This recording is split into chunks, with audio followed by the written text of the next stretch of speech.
For thousands of years, food meant survival. Seeds were saved for drought and crops were chosen for resilience. But in one generation, everything changed. Combines demanded uniform harvests, cold storage erased seasons, and thousands of foods vanished almost overnight. Why did feeding people stop being food's purpose? And what did we sacrifice for abundance? The answer begins with what we lost first. A family in the 1800s might have walked their fields at dusk, looking for the corn that stood tallest after a dry summer, or the beans that kept growing even when the rains failed. They saved seeds from those survivors, tucking them away for the next year.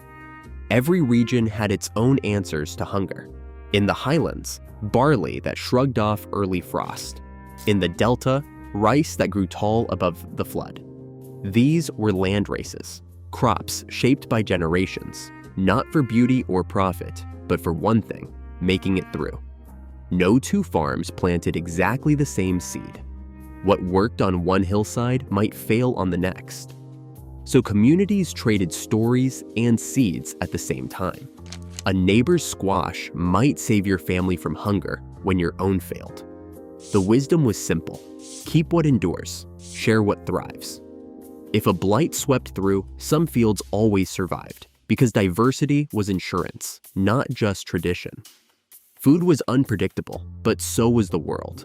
People did not expect uniformity. They expected to adapt. Every meal was a memory of what had survived before. Every harvest was proof that life could be coaxed from the land if you listened closely enough. Food was not a product. It was a relationship between people, place, and time, and it was never guaranteed. Machines arrived with their own demands. By the 1940s, combine harvesters rolled across the fields, swallowing acres in a single pass. These machines did not tolerate surprises. They needed crops to stand the same height, ripen on the same day, and fit their gears without jamming. Crops that matured unevenly or grew in tangled patches were left behind, no matter how well they survived drought or pests. Uniformity became the new measure of value, not because it fed people better, but because it fed the machines. Refrigerated trucks, first built by Frederick McKinley Jones in 1938, changed what could travel. Lettuce and apples could now cross the country without spoiling.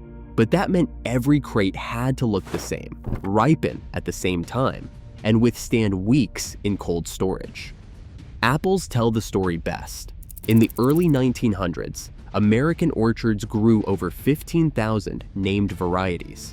By the time supermarkets took over, that number had shrunk to a few dozen. Today, most stores offer just 6 or 7 kinds. Not because the others failed to feed people, but because they did not fit the supply chain. Retailers set standards for color, size, and shelf life. Growers responded by planting only what matched those specs. A historian once put it this way: standardization was not about taste or nutrition. It was about making food behave for the system. The result was a world where predictability ruled, and resilience faded quietly into the background. A farmer kneels in last year's stubble, holding a bag stamped with a company logo. The seed inside is a hybrid, bred for uniformity, not for saving. It is the only kind sold by the local dealer. The rules are clear. Plant it, harvest it, then buy again next spring. If you try to save seed, the next crop will not match. The plants will split, some tall, some weak, some refusing to fruit at all. This is F1 biology. The first generation thrives, but the next unravels. It is not an accident. In the 1930s, companies like Pioneer Hybrid began selling these hybrids across the Midwest. By 1950, nearly every cornfield from Iowa to Illinois was planted with seed that could not be saved. The old practice, selecting the best ears and setting them aside, vanished in a single generation. The change did not stop at seeds. Fertilizer and pesticide use soared. In the years after World War II, American farms doubled their chemical input. Fertilizer use jumped by more than 100% between 1964 and 1976. Pesticide sales shot up 143%. Each new seed came with a package. Buy this, then buy that. The soil was no longer a living memory of past harvests. It became a platform for products. If the chemicals did not arrive on time, crops failed. If the seed company raised prices, farmers had no alternative.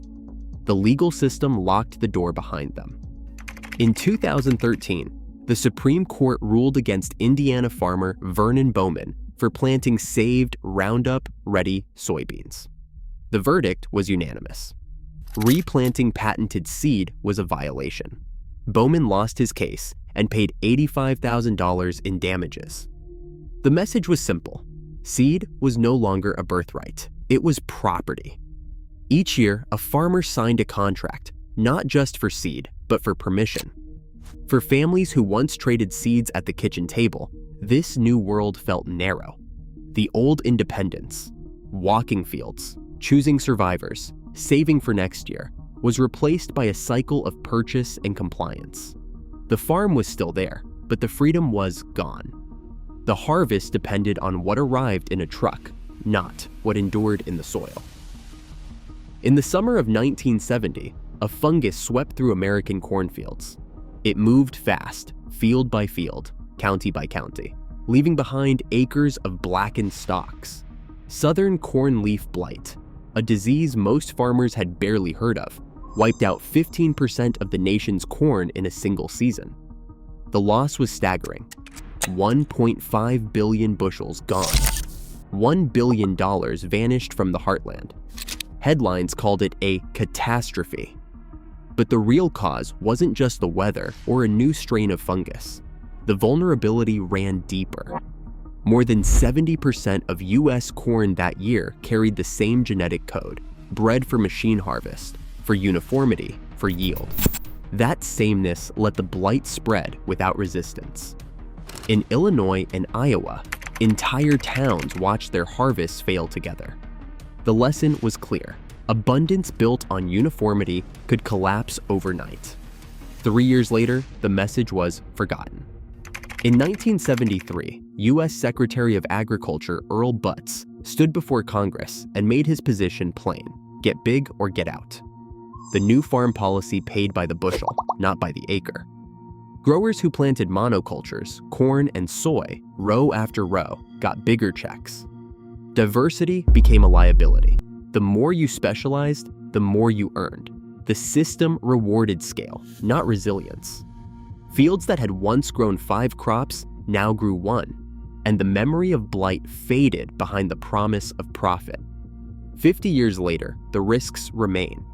In April 2020, a single meatpacking plant in Iowa shut down after a COVID outbreak. That plant handled 1/5 of the nation's pork. Within days, grocery shelves emptied, prices spiked, and farmers were forced to cull livestock they couldn't sell. The shock traveled across the country, proof that when food depends on a handful of nodes, a single break can ripple everywhere. Economists warned that concentration made the system brittle. Historians saw echoes of 1970, a system designed for efficiency, not endurance. The pattern repeats. Uniformity brings abundance, but at the cost of fragility. The price is paid when the system fails, not when it works. Today, over 75% of global food comes from just 12 plant species. As climate volatility tests these fragile systems, the question is not how much food exists, but who it truly serves. The future of food depends on whose needs shape it. Share your thoughts below.